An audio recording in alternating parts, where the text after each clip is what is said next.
King's protests against the Trump administration, including right here in San Antonio.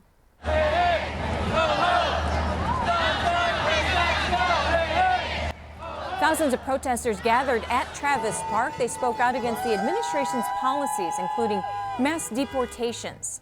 Once over, San Antonio police and the Bexar County Sheriff's Office took to social media, thanking the community for keeping the protests here peaceful. That was not the case in Utah. A protester shot at a No Kings demonstration in Salt Lake City, and that person has now died. The police chief there says 24-year-old man was shot by security when he charged the crowd carrying an AR-15 style rifle. Both he and the bystander were hit. The bystander ended up dying. Police arrested the gunman. They found him hiding in the crowd. They are charging him with murder for creating a dangerous situation. That's according to the Associated Press. Authorities have also detained the 2 security guards involved in that shooting. In Virginia, police arrested a man who drove his car into a crowd of protesters Saturday. The Culpeper Police Department says Joseph R. Cheklik Jr. intentionally drove his SUV into a No Kings protest, hitting at least one person. The 21-year-old was charged with reckless driving and is being held without bond. Police say additional charges may be filed as the investigation continues.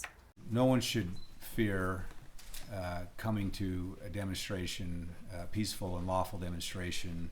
That's the message that echoes across Salt Lake City following Saturday night's No Kings demonstration that took a deadly turn.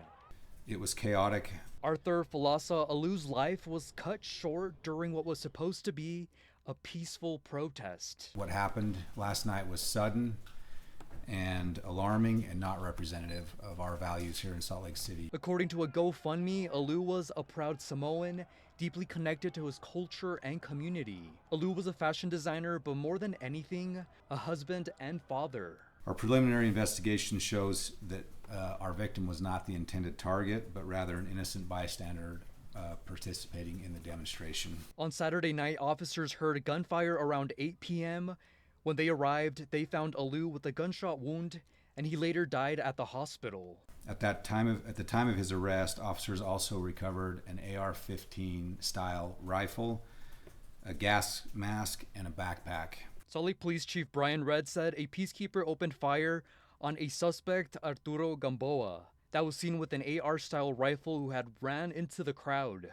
The peacekeeper fired 3 rounds, striking both Gamboa and Alu. At the time of his arrest, officers also recovered an AR-15 style rifle, a gas mask, and a backpack. Gamboa was treated at a hospital for his injuries and then booked into the Salt Lake County Metro Jail on murder. As the governor and mayor said last night, we are resilient, and we will continue to work tirelessly as the Salt Lake City Police Department to keep our community safe.